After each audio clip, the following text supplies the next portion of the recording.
Hi everyone, thank you so much for being here. My name's Hannah. I've got a bit of an echo in my end, so I can keep hearing myself.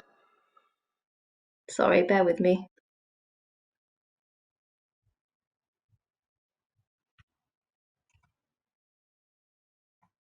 I'm just going to speak now. Can everyone still hear me? So I'm not sure. I'm going to say that you can all hear me. It's a pleasure to be here today. It's a really exciting event, and I hope you've all had a great time so far. My name's Hannah. As they said in the introduction, I'm a dentist. I'm also currently working in policy at the General Dental Council. In this presentation, I'm going to go over a few things. So I'm going to talk about what the GDC is and what they do. I'm going to talk about the different regulated professions in dentistry. I'm going to talk about what it means to be a dental professional. And I'm going to also discuss COVID very quickly. And hopefully there'll be a chance for me to answer any questions that you have. So first of all, seeing as this is a careers event, I'll just say a bit about my pathway into dentistry. So when I was at school doing my A-levels, I didn't really know what to do. I was in a situation where I was doing a lot of science A-levels and maths, but I was also doing history. And actually, my favourite A-level was history above all the others. So I decided that I obviously wanted to go to university, but I didn't know which route to go down. Did I want to do a science degree, or did I want to do arts? Did I want to do healthcare? I had no idea, honestly. So I actually wrote two CVs. One was two personal statements, sorry. One was for history, and the other one was for biochemistry. And it was about 3 or 4 weeks before I had to submit that I decided to go for biochemistry. So I went to Durham University to read biochemistry. And while I was there, I realised that actually I did want to do something healthcare related. So I did a lot of work experience in lots of different fields, and decided that dentistry was the one for me. So I then did 4 years grad entry dentistry down at Peninsula. And I graduated in 2015, so it's not that long ago at all. Since then, I worked in dental practice for a year because you do a year of foundation training, which means you can then do NHS work. After that, I started working in hospitals, so I did basically experience in different specialties. So I did a year in paediatrics, I did some oral surgery, and also did some max fac surgery as well. I've been working at the GDC for the last year, basically on a clinical fellowship program. It's been really interesting. Unfortunately, I'm leaving in December to start specialty training in orthodontics. So, who are the GDC? GDC are a regulator of dental professionals across the UK. So they are a 4-nation regulator. They maintain a register of about 115,000 dental professionals. They are one of 9 UK health regulators, health and care regulators, sorry. So the GMC, HCPC, there's got lots of us around. We cover NHS and private practitioners, so we cover all dental practitioners, whether they work in primary care or secondary care, and NHS or private. And we also work with systems regulators. So we don't regulate premises themselves, so we don't regulate dental practices. There are other bodies that do that. So our role as set out in law is to protect the health, safety and well-being of the public, to maintain public confidence in the dental professions, and to promote and maintain professional standards of conduct of dental professionals. So basically, we're mainly there for patients, and we're mainly there to make sure that dental professionals uphold good standards of practice so that patients benefit from good dental treatment. We have quite a few different roles in regulation. So we're involved in education. So we set learning outcomes and also quality assure dental education. So that includes nursing courses, dental courses, therapist courses, all the professionals, all the different dental professionals have different courses, and we quality assure them. We keep a register of people who practice dentistry in the UK. So we check that everyone meets the requirements to do that. We set and promote professional standards, and they're called the standards for the dental team, and I'll talk to you more about that later. And we also have a role in ensuring that dental professionals keep up to date, make sure that their skills are evolving, and that's through our continuing professional development role. There is a role that we do, which is investigating concerns when people raise concerns to the General Dental You basically investigate if dental professionals are still fit to practice. If they are, then they can stay on the register, and if they aren't, then they get removed from the register and therefore can't practice in the UK. So there's got quite a few different professions in dentistry. So everyone knows the first one, which is dentists, but there are a few others as well. So there's got dental nurses, there's dental hygienists and dental therapists, orthodontic therapists, dental technicians, and clinical dental technicians. So dental technicians are the people who make all the lab work, so they can make crowns and they make dentures. Clinical dental technicians can make some dentures direct to patients, so they have direct patient contact.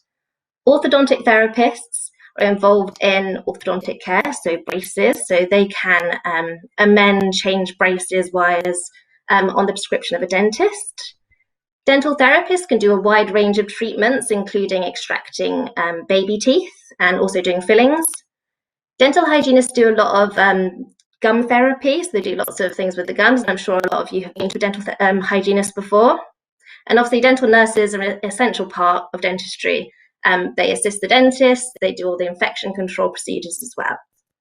So there are also other careers in dentistry that do not require registration with us, and they include things like the practice manager and receptionist as well.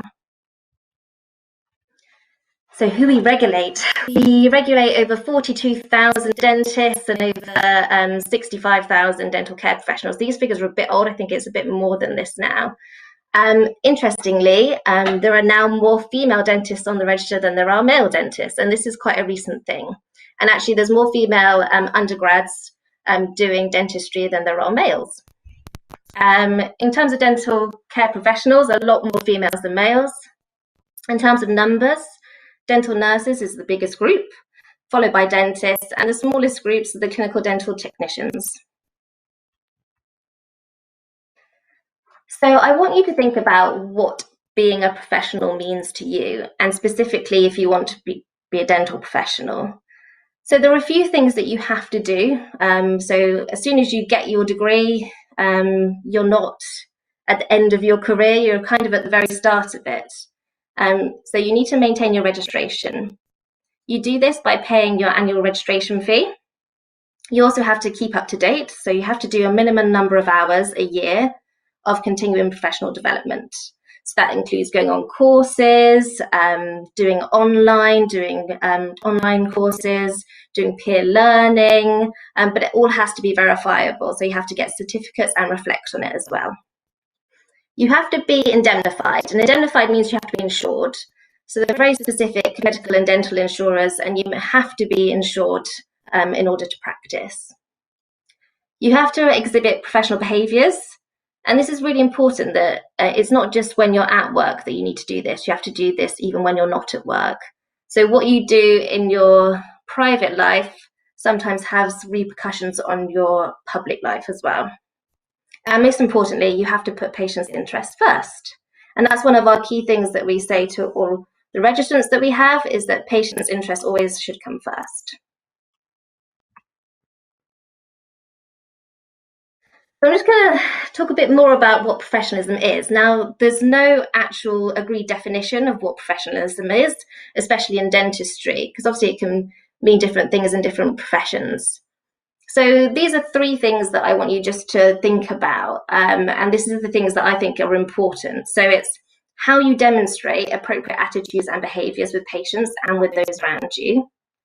It's the way you meet expectations of others, including patients. And I suppose most importantly, it's how you respond when things go wrong. So we're all human, we all make mistakes. I make loads of mistakes all the time, but it's how you reflect on them and learn from feedback that's really important and separates someone who is being professional from someone who isn't. So these are the standards for the dental team.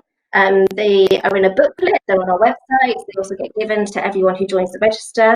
You also learn a lot about them in university as well. So it's an expected code of conduct for dental professionals. We have 9 main principles. The most important one is put patients' interests first, but there's got lots of others. So have a clear and effective complaints procedure. Now this one's important because patients have every right to complain if their treatment doesn't go as planned. If you can solve it locally, so if you have a really clear and effective complaint procedure wherever you work, then it avoids it from escalating into something a lot bigger. Maintain, develop, and work within your professional knowledge and skills. So this is important, that you need to make sure you are confident and competent at your work before you treat a patient. So you need to make sure that you're up to date with the latest regulations about different things. You need to make sure that if you haven't done a treatment for a while, that you practice it before you do it on a patient. So that's really important. And also with your dental professionals, they all have different remits. So, for example, a dental therapist, even though they are very skilled at taking out baby teeth, they're not allowed to take out adult teeth. So that will be working outside their scope of practice. It's important to maintain and protect patients' information. It's also really important to obtain valid consent. So this involves giving all the options to the patient, ensuring that they understand everything, having the opportunity for them to ask questions to you, talking about pricing and costs, so they know they have basically all the information they need to come to a decision about their own care. So obtain valid consent. It's important that we communicate effectively with patients. Again, this comes back to a bit about obtaining valid consent. It's important that we treat everyone as an individual rather than a person, someone with teeth. So everyone will have their own beliefs and wants and needs, and it's important that we recognize that. Raise concerns if patients are at risk. So this is about, making sure that if you're worried about a patient, then you raise concerns about it. Or if you're worried about the behaviour of another professional, then you raise concerns about it. And that's just patient safety. Work with colleagues in a way that's in the best interest of the patient. So obviously, as a dentist, you're part of a wider dental team. It's really important to work well with others in the team for the good of the patient. And then the last one is make sure your personal behaviour maintains patients' confidence in you and the dental profession. Now, this is the one about how your behaviour outside the workplace can influence, what your patients think of you, how well trusted you are, all of that kind of thing. So, if you're a patient and you go to a club and you see your dentist and they're acting aggressively or something, that will erode trust between a patient and their dentist. So it's just really important just to be aware of that when you're a professional. The COVID has caused quite a lot of upheaval, for want of a better word, for dental professionals. It's had a huge impact on dental businesses, on dental professionals themselves, also on access to services for patients, also on dental education too. So throughout the pandemic, we've said that we will aim to minimise regulatory burden on dental professionals and maximise the flexibility that we have. And we've said that we're happy for dental professionals to be redeployed if needed and work within a different range of skills, as long as they feel trained and competent to do so. In terms of dental education, obviously, a lot of dental education is about practicing with patients. And with COVID, this has been more challenging. So a lot of universities, they have open clinics and they have multiple people there at once and multiple patients there at once. Now, in the current climate, that is obviously sometimes not acceptable because of fear of transmission of COVID. So there have been a lot of shifts in the way that we're working. So there's been shifts in the way that we have to do things as dental professionals. So we have had to change what personal protective equipment we've been wearing. We've had to change how many people we can see a day because there's got things called fallow periods or down periods where you can't use the surgery after you've done certain treatments. So it's got loads of implications of COVID that aren't going to go away anytime soon. We are working with universities to try and make sure that people only graduate when they have had enough experience and are competent to join the register. And universities are putting really great things in place in order to do that. So that's a bit of a whistle-stop tour. I think I've been very quick. But if there's any questions, then I'm very happy to answer them.